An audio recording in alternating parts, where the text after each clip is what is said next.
They say money screams, but wealth whispers.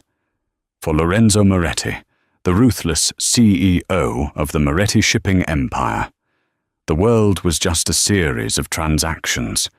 He could buy islands, governments, and silence.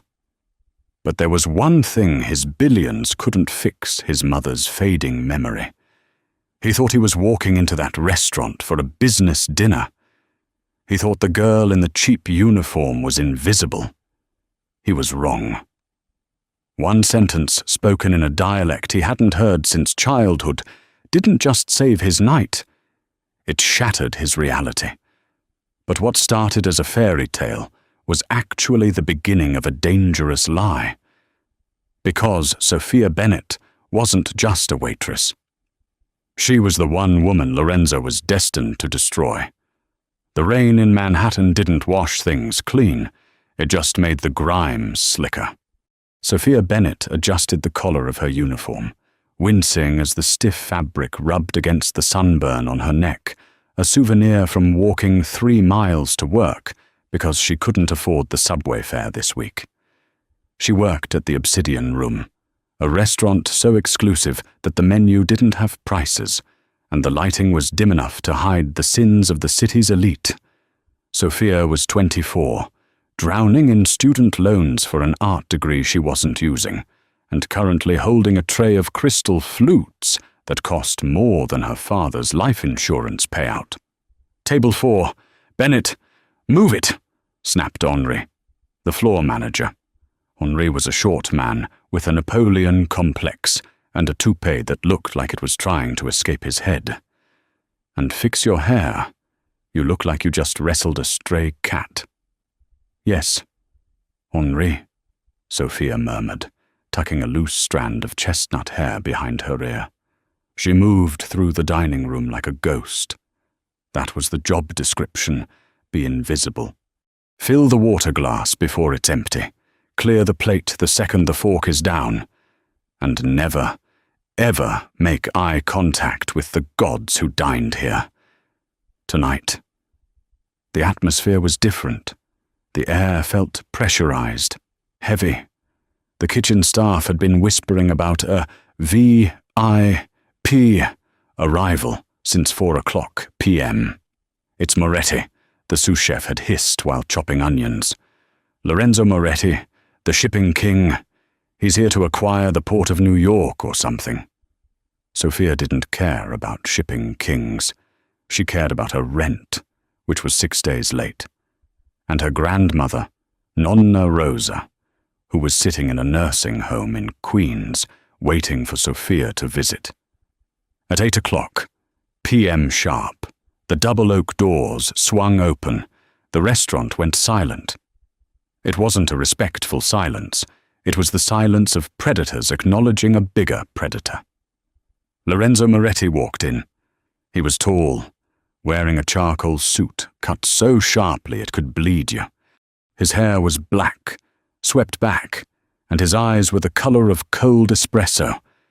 He didn't look at anyone. He didn't need to. He radiated the kind of power that made the air conditioning feel colder. But he wasn't alone. On his arm was an elderly woman, frail and bird-like, wrapped in a cashmere shawl that looked heavy on her thin shoulders. Her eyes darted around the room, wide and terrified. This was Isabella Moretti, the matriarch of a dynasty. But tonight, she looked like a lost child. Trailing behind them was a blonde woman who looked like she had been manufactured in a laboratory for supermodels. That was Clarissa van der Hoven, the daughter of a Dutch banking magnate. The tabloids called her Lorenzo's perfect match. Sophia just thought she looked mean.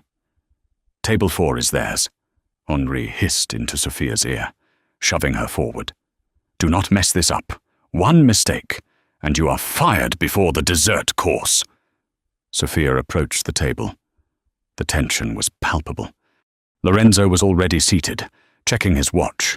Clarissa was typing furiously on her phone, but the old woman, Isabella, was trembling.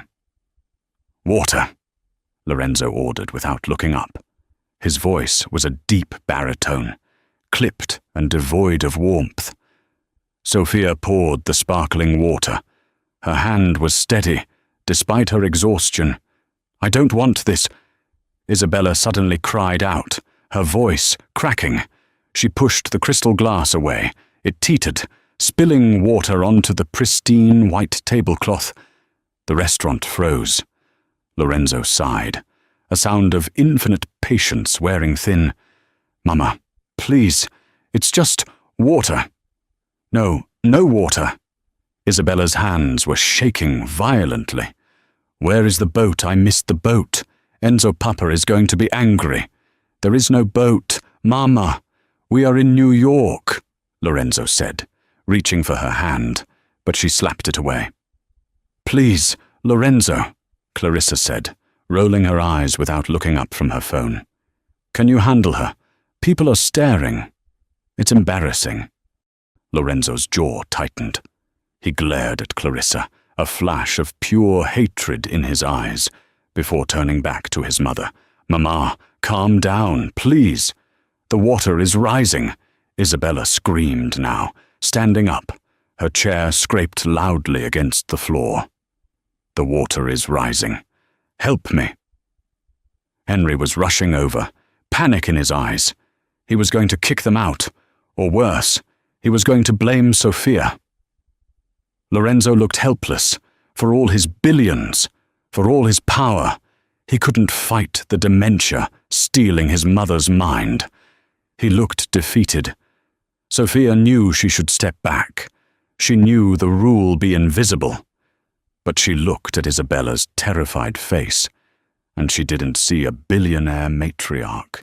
She saw her own Nonna Rosa, who had panic attacks when the sun went down. Without thinking, Sophia stepped between Henri and the table. She turned her back on Lorenzo and faced the terrified old woman. She took a breath and spoke, not in English. "Signora, guardami. L'acqua non può toccarti qui. Ma'am, look at me. The water cannot touch you here." Her Italian was perfect. Not the textbook Italian learned in school, but the rough, warm dialect of Sicily, the kind spoken in fishing villages and kitchens. It was the language her nonna had raised her in. Isabella froze, her wide, fearful eyes locked onto Sophia's face. "Cisse," Isabella whispered. "Who are you?" Sophia smiled, a soft, genuine smile that reached her eyes. She reached out and gently took Isabella's trembling hands. "Sono un'amica. Il mare è calmo stasera. Senti, I am a friend. The sea is calm tonight. Do you hear it?" Sophia started to hum. It was a low, rhythmic melody, an old Sicilian folk song about fishermen coming home. Isabella's shoulders dropped. The terror drained from her face, replaced by a sudden, lucid clarity. She squeezed Sophia's hands. "Il mare è calmo," Isabella repeated softly. She sat back down. The silence in the restaurant was deafening now. Sophia blinked, suddenly realizing what she had done. She had broken protocol. She had touched a guest. She had spoken out of turn. She slowly let go of Isabella's hands and turned around. Lorenzo Moretti was staring at her. He wasn't looking at his phone. He wasn't looking at the menu. He was looking at her.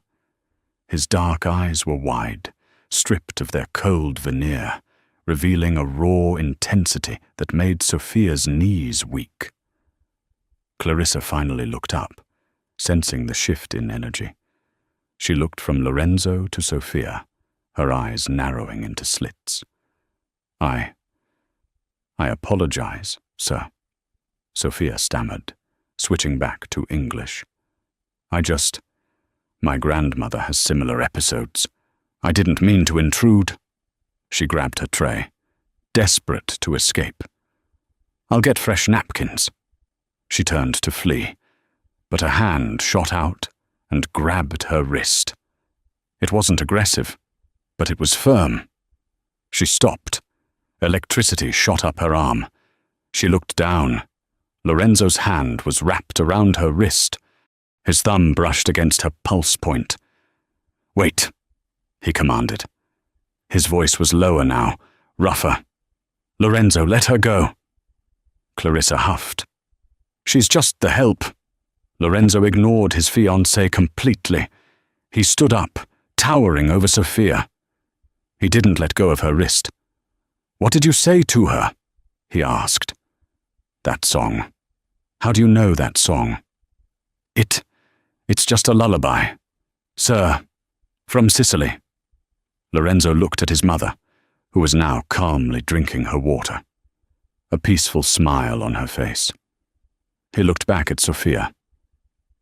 "I have spent 5 years trying to find doctors, specialists, therapists," Lorenzo said, his voice quiet. "None of them have done in 5 years what you just did in 5 seconds.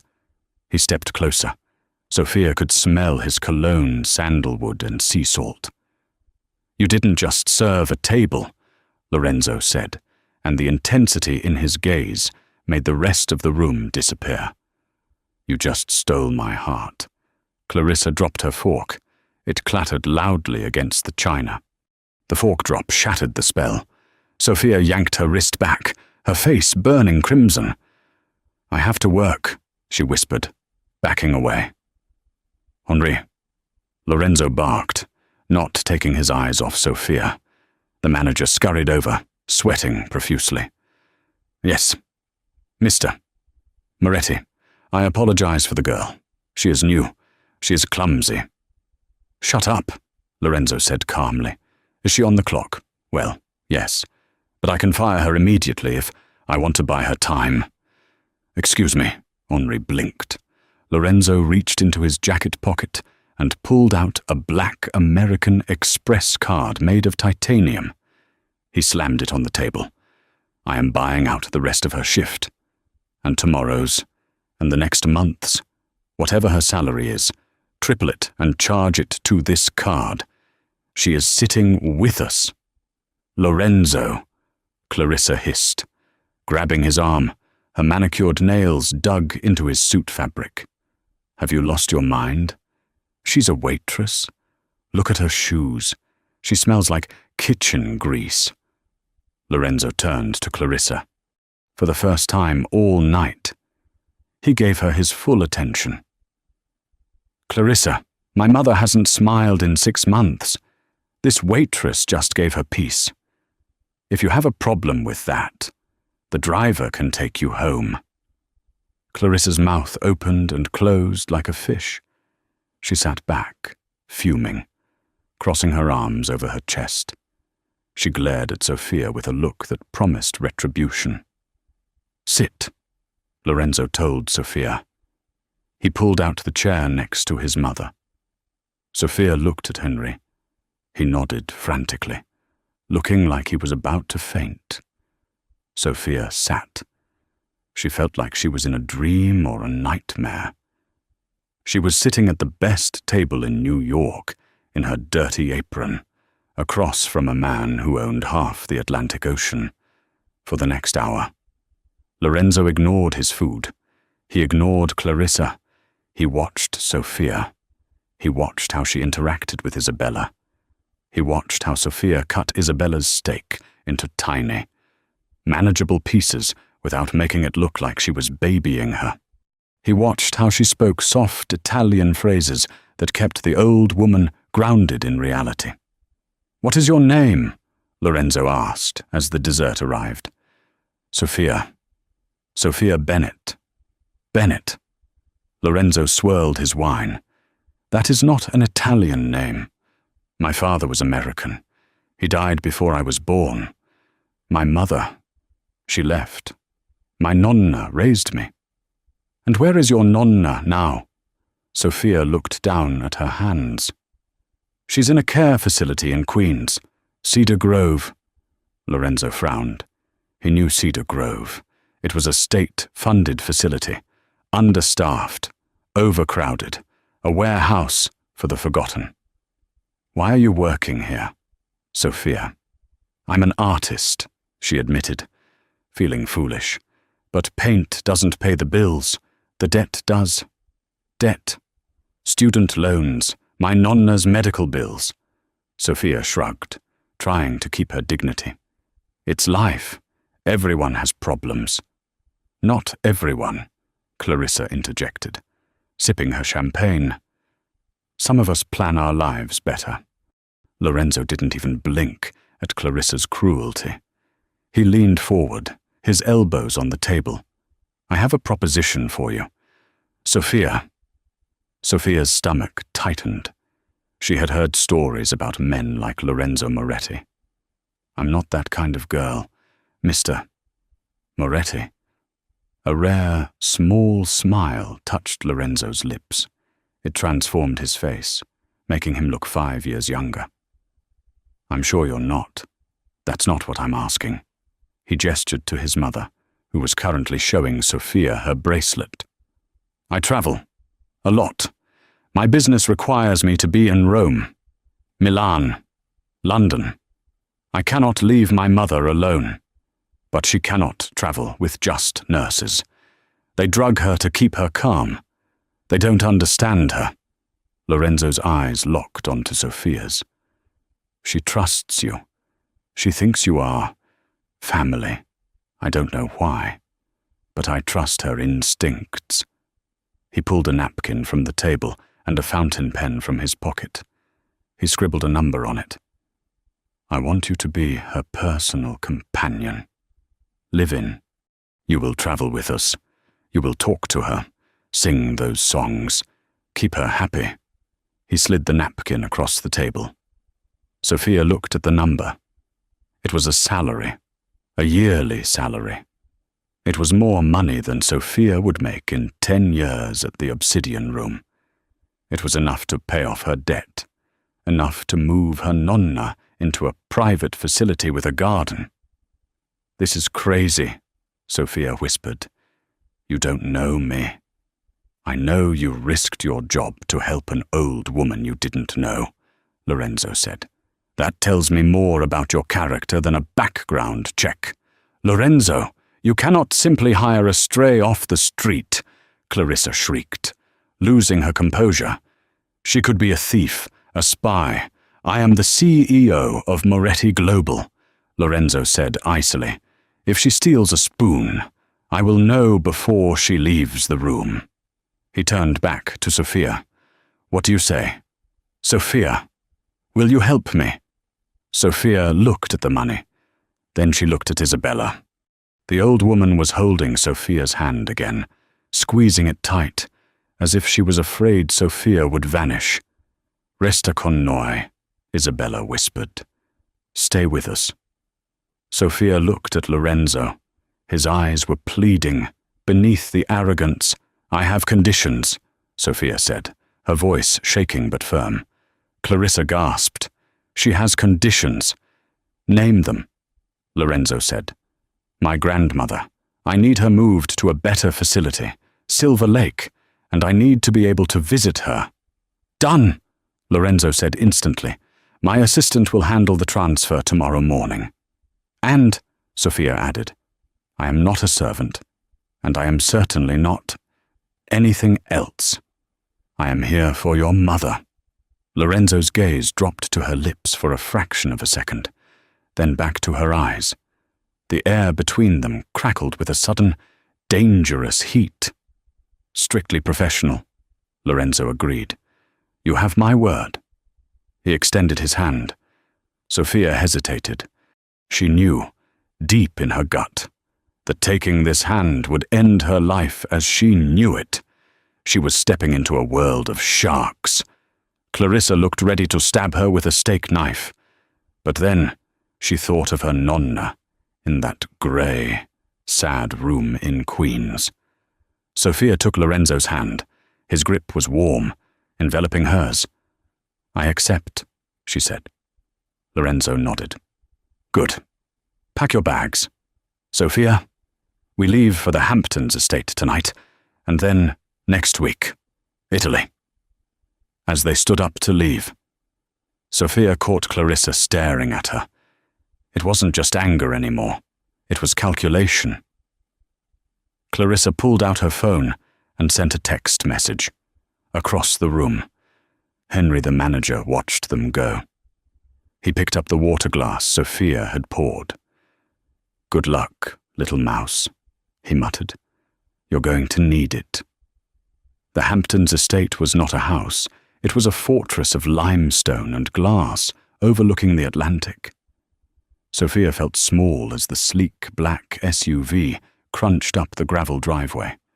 The silence in the car had been suffocating. Clarissa had spent the entire 2-hour drive pointedly ignoring Sophia, texting furiously on her phone, while Lorenzo worked on a tablet, his brow furrowed in concentration. Isabella, however, had fallen asleep with her head on Sophia's shoulder.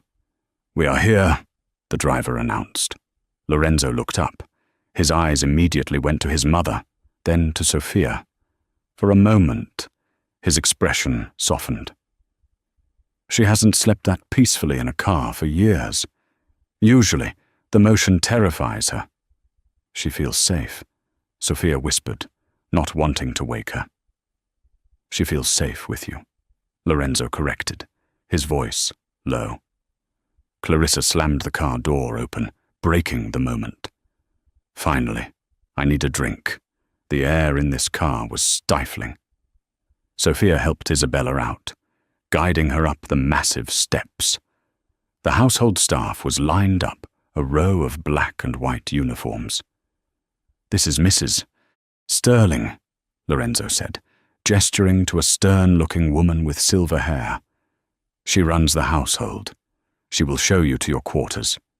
Clarissa smirked. "The servants' quarters are in the east wing, above the garage. Make sure she knows not to use the main staircase." Lorenzo turned on his heel. "Sophia is a guest. Clarissa. She will be staying in the blue suite, next to Mama's room." The staff gasped silently. The blue suite was reserved for visiting royalty or heads of state. Clarissa's face went pale. "That room connects to your private study." "Lorenzo." Clarissa shrilled. "It is the only room close enough to Mama's, so Sophia can hear if she wakes up," Lorenzo said with finality. "Mrs. Sterling, please see to it." The first 3 days were a blur of luxury and hostility. Sophia felt like an imposter. Her clothes, worn jeans, and thrift store sweaters looked pathetic against the silk wallpapers and marble floors. Clarissa made it her mission to remind Sophia of her place. When Lorenzo was in his office on conference calls to Tokyo or Singapore, Clarissa would strike. "You're holding the fork wrong," Clarissa sneered during lunch on the terrace. "And stop humming. You sound like a peasant." "Isabella likes the humming," Sophia said, keeping her voice steady. She was painting on a sketch pad she had brought, capturing the light hitting the ocean. Isabella was sitting nearby, watching the waves, calm and lucid. "You think you've won the lottery, don't you?" Clarissa leaned in, her perfume cloying and expensive. "Lorenzo collects broken things. He thinks he can fix them. His mother, his business deals.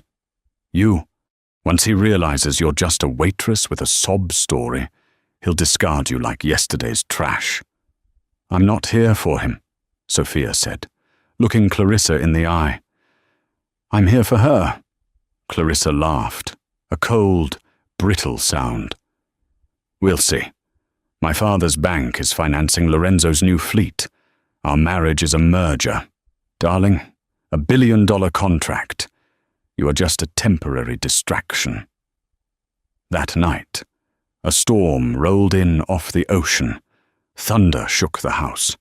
Sophia woke up to a scream. She bolted out of bed, grabbing her robe. She ran into the hallway. The screaming was coming from Isabella's room.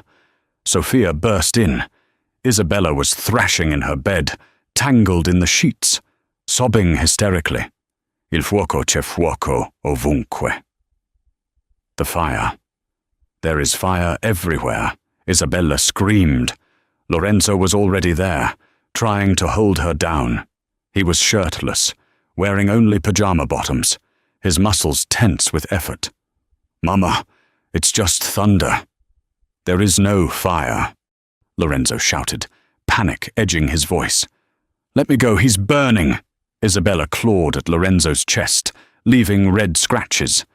Let me try, Sophia said, rushing to the other side of the bed. She's having a flashback. Lorenzo gasped, breathless. It's the night my father died. The ship fire. Sophia climbed onto the bed. She didn't try to restrain Isabella. Instead, she grabbed the duvet and pulled it over both of them, creating a cocoon. Isabella, Sophia whispered in the dark, under the covers. Siamo nella grotta. Il fuoco non può entrare. We are in the cave. The fire cannot enter. She started the song again, the fisherman's lullaby. But this time, she sang the second verse, the one about the rain coming to wash the pain away. Slowly. The thrashing stopped. Isabella's breathing synced with Sophia's. Lorenzo stood by the bed, watching. He ran a hand through his hair, his chest heaving. He watched the lump under the covers settle. 10 minutes later, Sophia emerged. Isabella was fast asleep. Sophia climbed off the bed, her hair messy, her robe slipping off one shoulder. She looked up and realized Lorenzo was staring at her. The moonlight from the window illuminated the scratches on his chest and the raw vulnerability in his eyes. You are bleeding, Sophia whispered. I don't feel it, Lorenzo said. He took a step toward her. The space between them felt charged, heavy with unspoken words. How do you know that? Know what? The cave, Lorenzo said. She used to tell me stories about a cave in Sicily when I was a boy, a secret place where she hid during the war. How could you possibly know to say that? I don't know, Sophia admitted. It just felt right. My nonna used to talk about caves too. Lorenzo reached out. His hand hovered near her face, his fingers trembling slightly. He wanted to touch her. Sophia held her breath, her heart hammering against her ribs. Sophia, he murmured. Lorenzo. A voice cut from the doorway. Clarissa stood there, wearing a silk negligee. Her arms crossed. Her eyes darted from Lorenzo's bare chest to Sophia's disheveled appearance. Is everything okay? Clarissa asked, her voice dripping with ice. I heard screaming, but it seems quiet now. Lorenzo dropped his hand, his face hardening back into the mask of the CEO. Go to bed, Clarissa. Mama had a nightmare. Sophia handled it. I can see that, Clarissa said, her eyes narrowing at Sophia. You're very hands-on, aren't you? Dear. Sophia pulled her robe tighter. Good night, Mr. Moretti. She hurried back to her room, her heart racing. She knew two things for certain. Lorenzo Moretti was dangerous to her heart, and Clarissa van der Hoven was going to declare war. 2 days later, they were in Italy. The private jet touched down in Naples, and a helicopter whisked them to the Amalfi coast. The Moretti ancestral home, Villa del Mare, hung off the side of a cliff, a sprawling palace of terracotta and vines overlooking the sapphire Tyrrhenian Sea. The air here smelled different lemons, salt, and history. As they settled in, the dynamic shifted. In New York, Lorenzo was a businessman. Here, he was a king. The local staff treated him with reverence. But it was Isabella who changed the most. She seemed clearer, happier. The sea air revived her. Tonight is the gala, Lorenzo announced at breakfast on the terrace. "The annual fundraiser for the restoration of the coastline. Everyone will be there. Senators, designers, my competitors." He looked at Sophia. "I need you there. Mama will be attending for an hour, and I need you by her side." I don't have anything to wear," Sophia said, looking down at her jeans. "That has been taken care of," Lorenzo said. He snapped his fingers. A team of stylists appeared, carrying garment bags. Clarissa, who was eating a grapefruit with surgical precision, looked up. "Don't bother with the couture, Lorenzo. She'll just look like a child playing dress-up.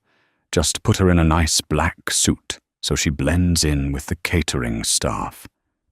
"She will wear red," Lorenzo said, his eyes locking with Clarissa's. "And she will walk in with us, through the front door." Clarissa's fork clattered onto her plate. "Red, that is my color." "Lorenzo." "Then wear gold," he replied smoothly. Standing up, "I have meetings. See you at 7. The dress was breathtaking. It was a deep crimson silk that draped over Sophia's curves like liquid fire. It had a modest neckline, but a back that plunged dangerously low. When Sophia stepped out onto the terrace that evening, the sun was setting, painting the sky in purples and oranges. Lorenzo was waiting. He was wearing a tuxedo that fit him like a second skin. He was adjusting his cufflinks when he heard her footsteps. He turned around. He stopped. His hands fell to his sides. He didn't say a word. He just drank her in. "Is it too much?" Sophia asked, suddenly shy. Lorenzo walked over to her. He stopped inches away, careful not to touch her, as if she were made of glass. "You look," he said, his voice husky, "like a queen." "Ready to go." Clarissa's voice shattered the mood. She walked out in a gold-sequined gown that cost more than Sophia's childhood home. She looked beautiful, but hard. When she saw Sophia, Clarissa's eyes flashed with pure venom. But she smiled. Well, you clean up nicely. Just remember, don't speak unless spoken to. These people can smell poverty." The gala was held in the ballroom of the villa. It was a sea of diamonds and tuxedos. Sophia stayed glued to Isabella, who was seated on a velvet sofa, greeting old friends.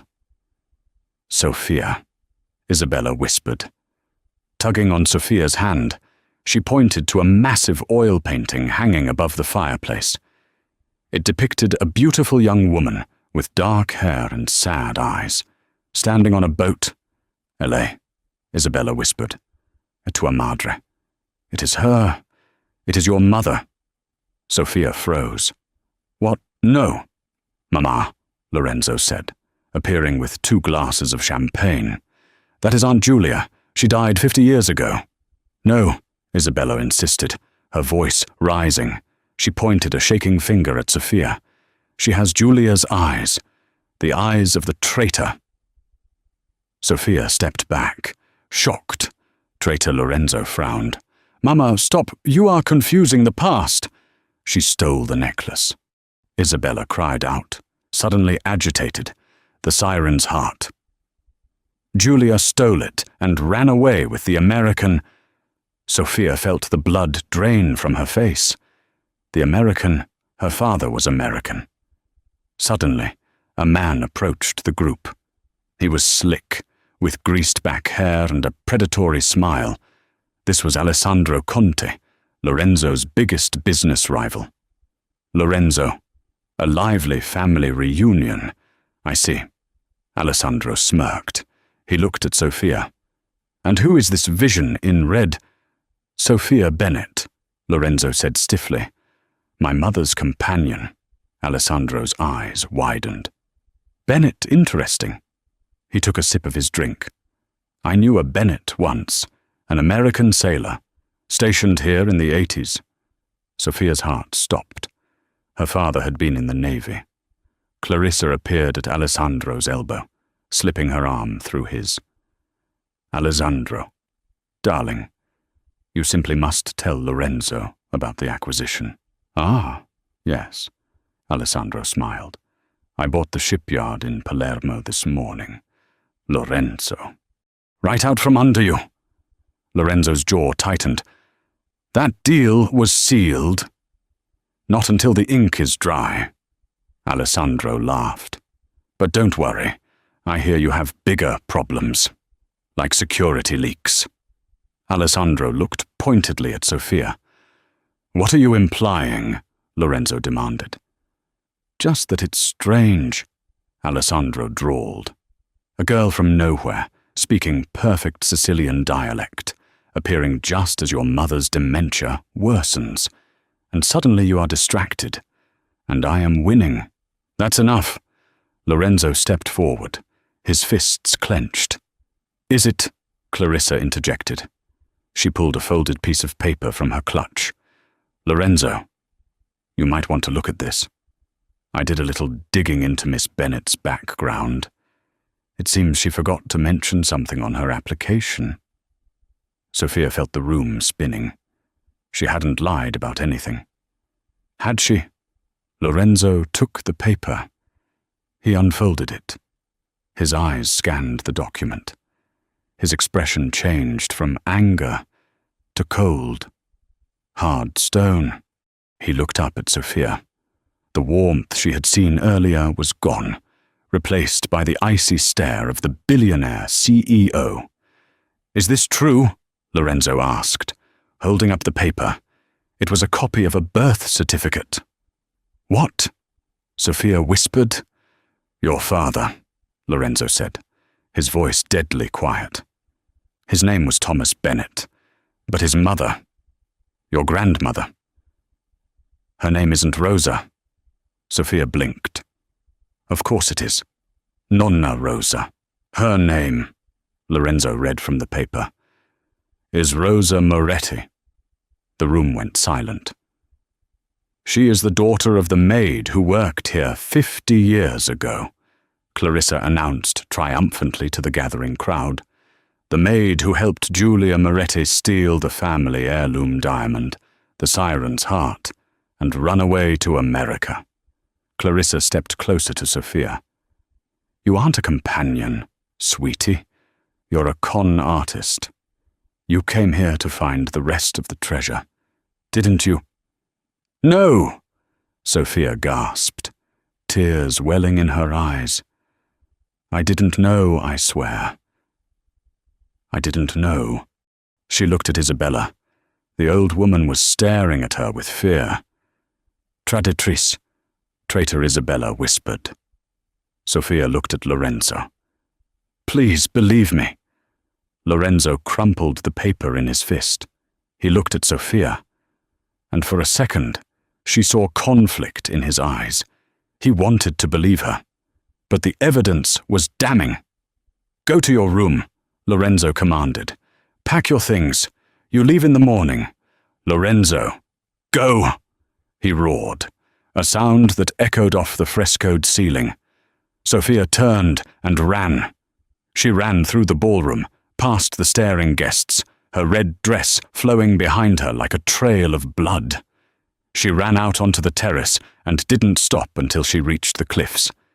She stood there, gasping for air, the dark ocean crashing below.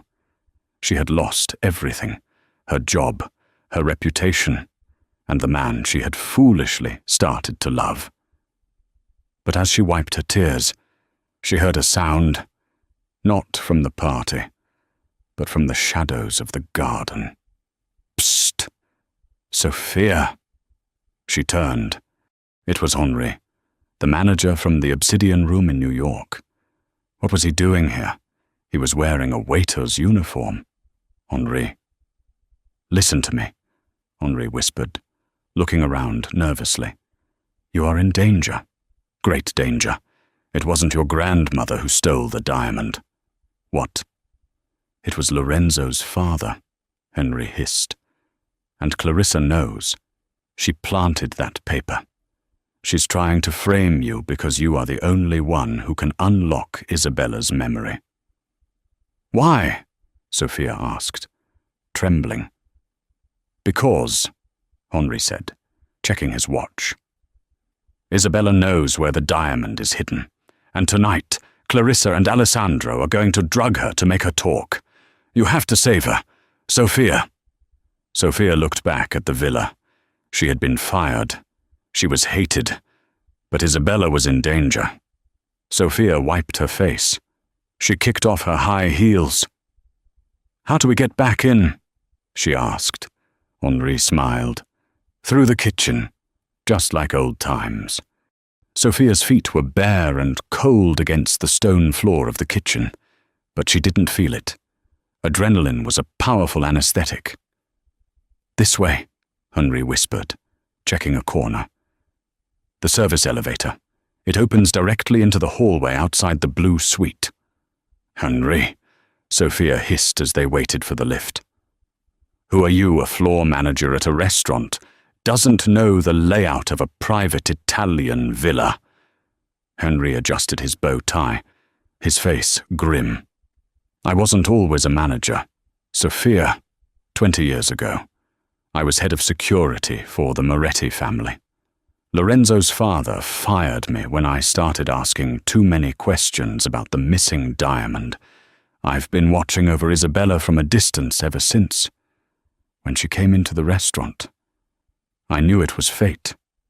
The elevator dinged softly. The doors slid open.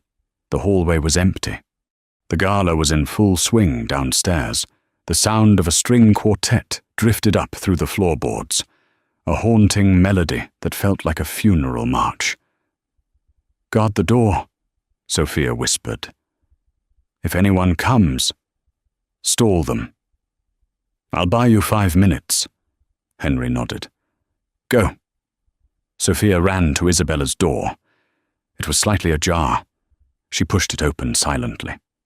The room was dim, lit only by the moonlight streaming in from the balcony. Isabella was sitting in her armchair, looking frail and confused. Standing over her was Clarissa. Clarissa held a glass of water in one hand and a small, crushed powder in the other. Drink it, you old hag, Clarissa hissed, her voice unrecognizable from the sweet tone she used in public. It will make you sleep, and when you wake up, you'll be so confused you'll sign the power of attorney over to Lorenzo, and then to me. No, Isabella whimpered, pressing her lips together. I want Sophia. Where is the girl who sings? She's gone. Clarissa snapped. She stole from you. Remember now, drink. Clarissa grabbed Isabella's jaw, forcing her mouth open. Get away from her. Sophia didn't think. She launched herself across the room. She tackled Clarissa, knocking the glass from her hand. It shattered against the marble floor, the water soaking into the expensive Persian rug. Clarissa shrieked, stumbling back. She lost her balance and fell onto the bed. You! Clarissa screamed, scrambling up, her hair wild. You little gutter rat, I'll have you arrested for assault. Sophia ignored her. She knelt beside Isabella, checking her face. Isabella, are you okay? Did you swallow anything? Isabella was trembling, clutching Sophia's arm. L'Angelo, she whispered. The angel. Sei tornata. You came back. Security, Clarissa yelled, running to the door. Help murder. The door slammed open before Clarissa could reach it. Lorenzo stood there. He was breathless, his tuxedo jacket unbuttoned, his eyes wild. He had run all the way up the stairs. Behind him stood Henri, holding a small digital recorder. Lorenzo, Clarissa cried, throwing herself into his arms. Thank God she broke in. She attacked your mother. She tried to poison her. Lorenzo didn't move to hold her. He stood like a statue. He looked at Sophia. who was kneeling on the floor amidst shattered glass, holding his mother's hand. Then he looked at Clarissa. "Henri," Lorenzo said, his voice terrifyingly calm. "Play it." Henry pressed a button on the recorder. Clarissa's voice filled the room, tinny but unmistakable. "Drink it, you old hag. It will make you sleep. And when you wake up, you'll be so confused you'll sign the power of attorney." Clarissa froze. The color drained from her face, leaving her looking like a wax doll. She stepped back from Lorenzo as if he were on fire. "Lorenzo, wait," Clarissa stammered. That's doctored. It's A." This man is a fraud." Lorenzo walked over to the shattered glass. He knelt down and dipped a finger into the puddle of water. He brought it to his nose. "Bitter almond," Lorenzo said. He looked up at Clarissa. "Phenobarbital. It's what you take for your anxiety, isn't it?" He stood up, towering over her. "You were going to drug my mother," Lorenzo said, his voice shaking with suppressed rage. "To get my company, to help Alessandro." "It was just business," Clarissa screamed, her facade cracking completely. "You don't love me, you never did. You're obsessed with this. This waitress and your mother is a burden. I was doing you a favor." "Get out," Lorenzo whispered. "What?" "Get out!" Lorenzo roared. The sound was so loud it seemed to shake the villa's foundations. "Before I throw you off the balcony myself." Clarissa flinched. She looked at the door, then back at them with a sneer of pure hatred. "You're a fool, Moretti. Alessandro already has the shipyard, and he knows about the cave. By midnight, the siren's heart will be ours, and your legacy will be ashes." She spun on her heel and stormed out, shoving Henri aside. Silence descended on the room. Lorenzo turned to Sophia. He looked at her bare feet, her disheveled hair, the fierce protectiveness in her eyes as she held his mother. He dropped to his knees in front of her. He didn't care about the glass shards cutting into his suit trousers. "Sophia," he choked out. I sent you away. I believed her." "You were protecting your family," Sophia said softly. "It's what you do." "No."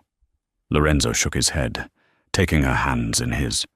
"I was blind. I didn't see the real treasure standing right in front of me." He kissed her hands, his lips warm and desperate. "Can you forgive me?" "Later," Sophia said, pulling him up.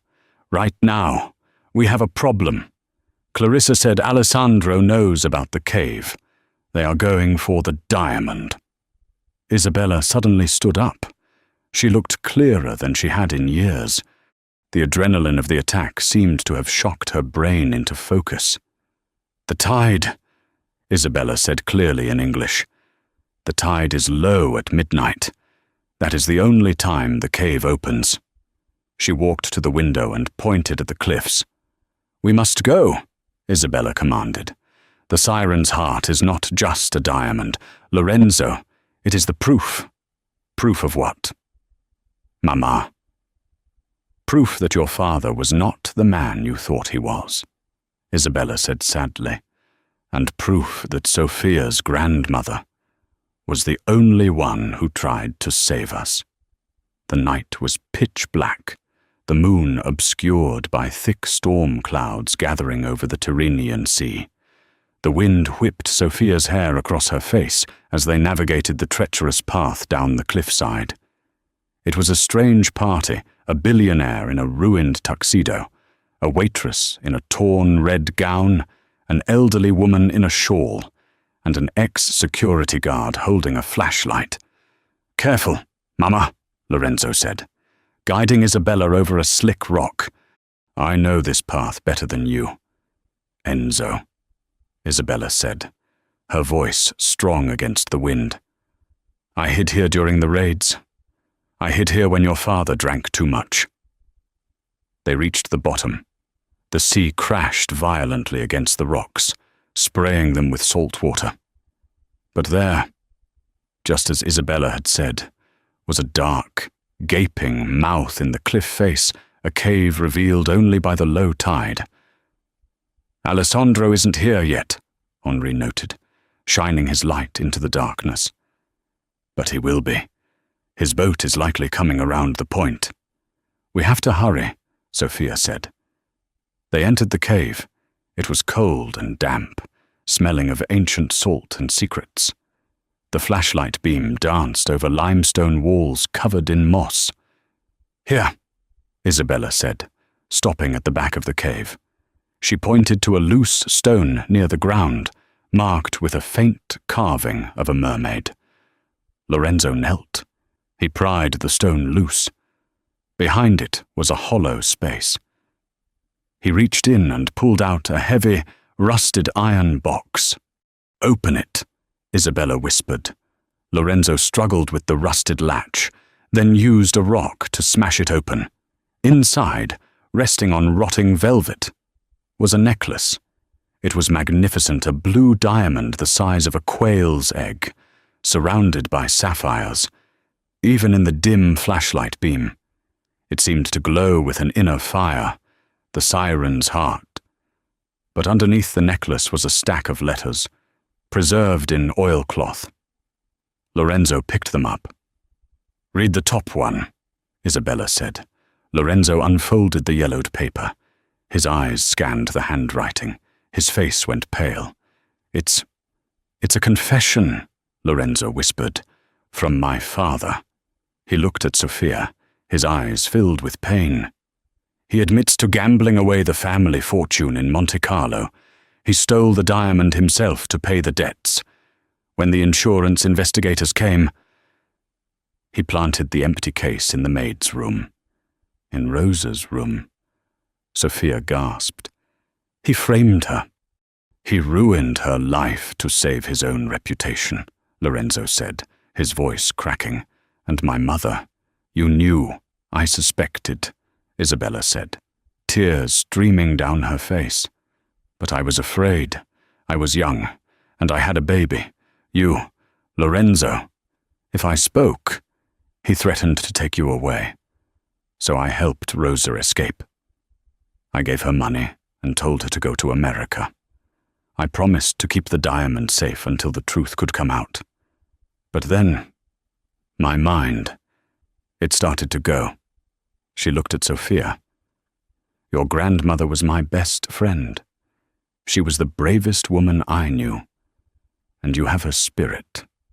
Sophia felt tears hot on her cheeks. Her whole life, her family had lived in shame, thinking they descended from a thief.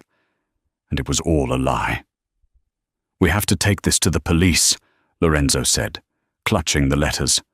"We have to clear her name." "How touching!" A voice echoed from the cave entrance. They spun around. Alessandro stood there, silhouetted by the storm outside. He was holding a flare gun. Behind him were two large men, hired muscle, and Clarissa, shivering in her gold dress, looking vindictive. The prodigal son finds the truth. Alessandro slow-clapped, and destroys his own company in the process, if you release those letters. Lorenzo, Moretti Global stock will tank. Your legacy will be built on fraud. "I don't care," Lorenzo snarled, stepping in front of Sophia and his mother. "It ends tonight. Hand over the diamond." "Lorenzo," Alessandro commanded. "And the letters. I'll burn the letters. Keep the diamond, and you can keep your little waitress. No one has to get hurt." "No," Sophia said, stepping forward. "Sophia, stay back," Lorenzo warned. "You want the diamond?" Sophia asked, her voice echoing off the cave walls. "Come and get it." She grabbed the necklace from the box. "Don't be stupid, girl," Clarissa hissed. "Give it to him." Sophia backed up toward the edge of the subterranean pool at the back of the cave, a deep, dark connection to the sea. "This diamond destroyed my family," Sophia said. It destroyed yours. Lorenzo, it's cursed. Sophia! What are you doing? Lorenzo asked, panic in his eyes. Ending it, she said. She raised her hand over the dark water. No! Alessandro screamed, lunging forward. Sophia threw the necklace. Time seemed to slow down. The blue diamond arched through the air, catching the light of the flare gun one last time, before vanishing into the black water with a dull plunk. Alessandro fell to his knees at the edge of the pool, staring into the abyss. You stupid. He turned, his face purple with rage, and pulled a pistol from his jacket. You threw away $100 million. He aimed the gun at Sophia. Lorenzo moved. He didn't think. He didn't calculate. He just moved. He threw himself in front of Sophia just as the gun went off. Bang! The sound was deafening in the enclosed space. Lorenzo jerked back, slamming into Sophia. They both fell to the hard ground. Lorenzo! Sophia screamed. Lorenzo lay still, a red stain spreading rapidly across the white of his shirt. Alessandro looked at the gun, then at the fallen billionaire. Panic set in. This wasn't a corporate takeover anymore. It was murder. Let's go, Alessandro yelled to his men. Leave them. The tide is coming in. They'll drown anyway. Alessandro, Clarissa, and the thugs scrambled out of the cave, leaving them in darkness. Sophia pressed her hands against Lorenzo's chest, trying to staunch the flow of blood. Lorenzo, look at me. Stay with me. Lorenzo coughed, blood bubbling on his lips. His eyes fluttered open. He looked at Sophia. Did you really throw it? He wheezed. Sophia sobbed, laughing through her tears. It was a fake, a glass replica from the gift shop I bought in Naples. The real one is in my pocket. Lorenzo smiled, a weak, strained smile. That's my girl. His eyes rolled back, his head lolled to the side. Lorenzo! Sophia screamed, shaking him. Lorenzo! Outside, the storm broke, thunder crashed, and the tide began to surge into the cave, the water rising around their ankles. The water in the cave was freezing, a slurry of ice and salt rising past their knees. Lorenzo was heavy, dead weight against Sophia's shoulder, his breathing ragged and wet. We have to move him, Henri shouted over the roar of the incoming tide. The entrance will be underwater in 2 minutes. I can't lift him alone, Sophia cried, her strength failing as the cold seeped into her bones. Isabella, the frail woman who had spent years lost in the fog of dementia, suddenly waded forward. The cold shock of the water seemed to have sharpened her senses to a diamond point. She grabbed Lorenzo's other arm. He is my son, Isabella said, her voice fierce, cutting through the storm. We do not leave family behind. Andiamo. Let's go with Henri taking the legs and the 2 women supporting his torso. They dragged the unconscious billionaire through the rising water. The tide bit at their waists, the current trying to smash them against the limestone walls. They burst out of the cave mouth, just as a massive wave crashed into the opening, sealing it with a boom that shook the ground. They collapsed onto the rocky beach, the rain pouring down in sheets. He's losing too much blood, Henri said, pressing his jacket against Lorenzo's chest. We need a miracle. Suddenly, blue lights flashed on the cliffside above. Sirens wailed, piercing the storm. The police! Sophia gasped. I called them, Henri admitted, wiping rain from his eyes. Before we went down, I called an old friend, Capitano Russo of the Amalfi Coast Guard. Paramedics rappelled down the cliffside like spiders, followed by armed officers. As they loaded Lorenzo onto a stretcher, Sophia saw Alessandro and Clarissa being led away in handcuffs at the top of the path. Clarissa was screaming about her lawyer, while Alessandro looked defeated. His head hung low. They had tried to run, but on the single winding road out of the estate, there was nowhere to hide. 3 days later, the waiting room of the Ospedale del Mare in Naples was silent. Save for the ticking of a clock, Sophia sat in a plastic chair, still wearing the jeans she had changed into, clutching the velvet bag that held the siren's heart. She hadn't slept. She hadn't eaten. Isabella sat beside her, holding her hand. The doctors had said the trauma might cause Isabella to regress, to lose her memory again. But it hadn't. If anything, the truth had healed her. She remembered everything. The double doors swung open. A surgeon in green scrubs walked out, looking exhausted. Sophia stood up, her heart hammering against her ribs. "He is awake," the surgeon said softly.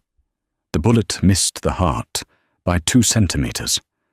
"He lost a lot of blood, and the recovery will be long, but he is asking for you." Sophia let out a sob she had been holding for 72 hours. She walked into the ICU. Lorenzo looked pale against the white sheets, tubes and wires monitoring his every breath. But his eyes were open, dark, warm, and alive. "You look terrible," he whispered, his voice raspy. "You look worse." Sophia smiled through her tears, taking his hand. "The diamond." Lorenzo coughed. "Did you?" "Keep it." Sophia pulled the velvet bag from her pocket. She placed it on his chest. "It's yours," she said. "Your legacy." Lorenzo looked at the bag. Then he looked at Sophia. "No," he said weakly. "It's not mine. It belongs to the woman who saved my family 50 years ago, and the woman who saved me today." He closed his hand over hers. "I don't want the diamond. Sophia, I have enough money.